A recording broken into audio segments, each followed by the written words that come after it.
Hello everyone, welcome back. अच्छा, previous lecture के अंदर जो हमने देखा था वो हमने हमने एक ओवरव्यू देखा था इस चैप्टर का कि इस चैप्टर के अंदर आगे जाके हमने पढ़ना है।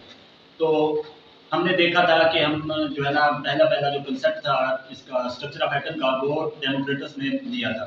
लेकिन उन्होंने ना जो हमने बात की थी प्रीवियस लेक्चर के अंदर, उन्होंने कोई एक्सपेरिमेंट बेस्ड कंसेप्ट नहीं दिया था। उन्होंने सिर्फ और सिर्फ अपना एक फिलोसफी की बुनियाद पर अपना एक व्यू दिया था कि जो है ना हर चीज दुनिया में जो भी चीजें पाई जाती हैं उसको हम मैटर कहते हैं। ये तो आप लोगों को पता होगा, ठीक है। तो उन्होंने कहा कि जो भी मैटर है, जो भी मादा है ना, वो सारा का सारा किसी ना किसी पॉइंट पर किसी छोटे टुकड़े से मिलकर बना हुआ है। किसी ना किसी पॉइंट पर वो किसी छोटे हिस्से में हम उसे तकसीम कर सकते हैं और वो किसी छोटी चीज से मिलकर बना हुआ है।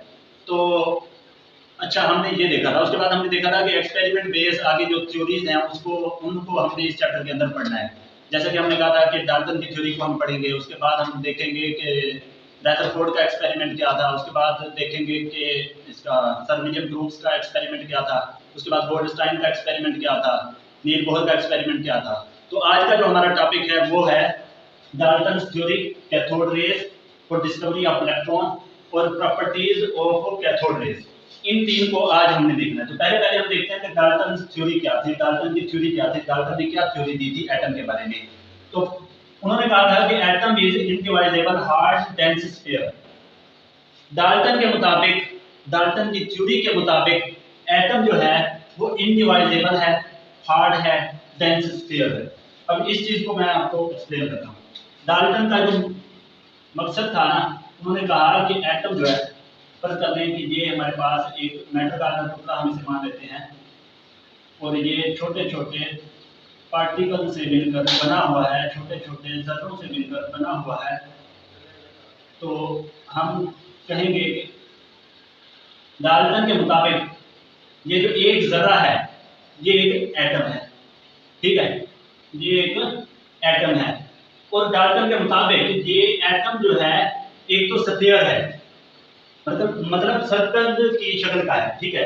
और दूसरी जो उन्होंने बात की, उन्होंने कहा कि ये डेंस है, मतलब डेंस इस तरह से पैक्ड है, फुल डेंस है। अच्छा, तीसरी जो उन्होंने बात की ये हार्ड है। डेंस है तो इसका मतलब ये हार्ड भी होगा ही, ठीक है। और उन्होंने जो बात की वो ये थी कि ये इनडिवाइजेबल भी है, मतलब इसको डिवाइड एटम को नहीं किया जा सकता। ये किसी भी मादे का छोटे से छोटा हिस्सा है। एटम किसी भी चीज से मिलकर नहीं बना हुआ, ठीक है। एटम किसी भी मादे का छोटे से छोटा हिस्सा है डाल्टन के मुताबिक। तो अगली जो बात डाल्टन ने की वो की कि सेम एलिमेंट्स जो है, मतलब एक एलिमेंट सेम किस्म के एटम से मिलकर बना हुआ होता है। मतलब सेम एलिमेंट्स जो होंगे वो एक ही किस्म के एटम्स उनके अंदर पाए जाते हैं। डाल्टन का कहना ये था, ठीक है। तो इनमें से कुछ चीजें डाल्टन की ऐसी थी जो कि बाद में आने वाले साइंसदानों ने, वो भी हम इसी चैप्टर के अंदर एक्सपेरिमेंट्स पढ़ेंगे, गलत साबित की। लेकिन जो डाल्टन की थ्योरी थी ना, इसने एक टून सेट कर दी साइंसदानों के लिए कि साइंसदानों ने इस थ्योरी की बेस पर एक्सपेरिमेंट्स करना शुरू कर दिए। जो ना एट जो है ना साइंसदानों ने लेट 80s और अर्ली 90s के अंदर बहुत सारे एक्सपेरिमेंट्स किए, जिसकी बुनियाद पर उन्होंने दो पार्टिकल्स को जो है ना दरियाफ्त किया, डिस्कवर किया, जिनमें से एक है हमारे पास इलेक्ट्रॉन और दूसरा है प्रोटॉन। तो इलेक्ट्रॉन और प्रोटॉन की बुनियाद पर जे थॉमसन ने एक प्लम पुडिंग मॉडल एटम का भी पेश किया। वो प्लम पुडिंग मॉडल क्या क्या था और क्या वो कहता था, उसको हम आगे चल के देखेंगे, ठीक है। आज जो हमें देखना था वो ये था कि डाल्टन की थ्योरी क्या थी, डाल्टन ने क्या कहा था। नेक्स्ट जो हमें देखना है वो है cathode rays and discovery of electron. Cathode rays क्या है और डिस्कवरी ऑफ इलेक्ट्रॉन कैसे हुई, ये हमने देखना है। कैथोड रेज जो है ना, इसका जो एक्सपेरिमेंट जो था पहला पहला वो सर विलियम क्रूक्स ने किया था 1895 के अंदर। सॉरी, ये जो है ना आपकी बुक में ये चीज गलत लिखी हुई है, इसको करेक्ट कर देते हैं। जो सर विलियम क्रूक्स ने एक्सपेरिमेंट किया था ना, वो किया था 1858 के अंदर। 1858 के अंदर सर विलियम क्रूक्स ने एक्सपेरिमेंट किया था। सर विलियम क्रूक्स ने एक्सपेरिमेंट किया था, एक डिस्चार्ज ट्यूब ली उन्होंने और दो मेटल इलेक्ट्रोड लिए दो, और जो डिस्चार्ज ट्यूब थी इसके अंदर उन्होंने प्रेशर काफी कम रखा, ठीक है। इसके अंदर उन्होंने प्रेशर काफी कम कम रखा। जब हाई वोल्टेज का करंट अप्लाई किया ना उन्होंने इन इलेक्ट्रोड के ऊपर, तो कैथोड, ये एक इलेक्ट्रोड को उन्होंने कैथोड का नाम दे दिया, दूसरे इलेक्ट्रोड को उन्होंने एनोड का नाम दे दिया। तो जब हाई वोल्टेज का करंट उन्होंने अप्लाई किया तो उन्होंने देखा कि जो कैथोड है ना, इससे कुछ रेज एनोड की तरफ जा रही हैं। उन्होंने देखा कि कैथोड से कुछ रेज एनोड की तरफ जा रही हैं और डिस्चार्ज ट्यूब की बात पर जाके ग्लो पैदा कर रही हैं। चूंकि ये रेज कैथोड से निकल रही थी, इसलिए इन रेज को कैथोड रेज का नाम दिया गया। नेक्स्ट, इनकी प्रॉपर्टीज क्या है? प्रॉपर्टीज ऑफ कैथोड रेज को हम देखते हैं। तो प्रॉपर्टीज में जो पहली प्रॉपर्टी आती है कैथोड रेज की, वो ये है कि travel straight perpendicular to cathode rays. अच्छा, ये सीआर जो मैंने लिखा है, ये कैथोड रेज को लिखा है, ठीक है, क्योंकि जगह कम थी इसलिए शॉर्ट करके इसको लिखा है travel straight perpendicular to cathode rays, ये है परपेंडिकुलर, ठीक है। तो उन्होंने कहा कि मतलब सॉरी, ये कैथोड रेज नहीं होगा, ये कैथोड होगा सिर्फ। Travel straight perpendicular to the surface of cathode, पहला जो इसकी पहली प्रॉपर्टी है वो ये है, ठीक है। तो उन्होंने कहा कि कैथोड की जो सरफेस है, ये रेज उसके परपेंडिकुलर जो है ना स्ट्रेट लाइन के अंदर सफर करती है।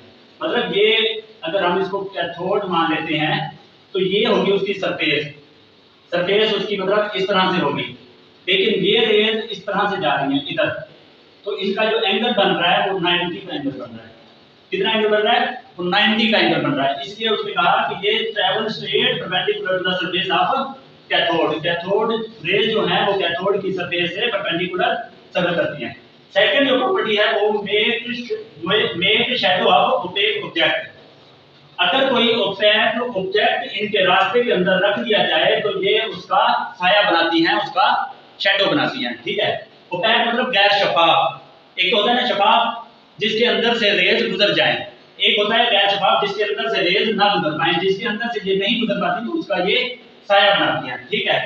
अच्छा, जो हमारे पास पॉइंट है वो कहता है कि डिफ्लेक्टेड टुवर्ड्स पॉजिटिव प्लेट, मतलब ये रेज जो हैं ये पॉजिटिव प्लेट की तरफ डिफ्लेक्ट होती हैं, मतलब नेगेटिव इलेक्ट्रोड से पॉजिटिव प्लेट की तरफ डिफ्लेक्ट होती हैं, सफर करती हैं।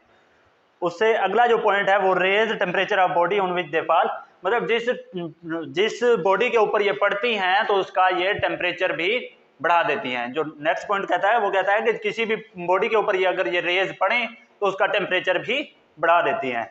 नेक्स्ट पॉइंट है light produces when hit walls of the container wall of the discharge tube. जब ये डिस्चार्ज ट्यूब की वॉल से जाके हिट करती है, हमने पहले भी ये बात की है कि जो है ना ये लाइट प्रोड्यूस करती हैं, एक ग्लो प्रोड्यूस करती हैं वॉल्स के ऊपर।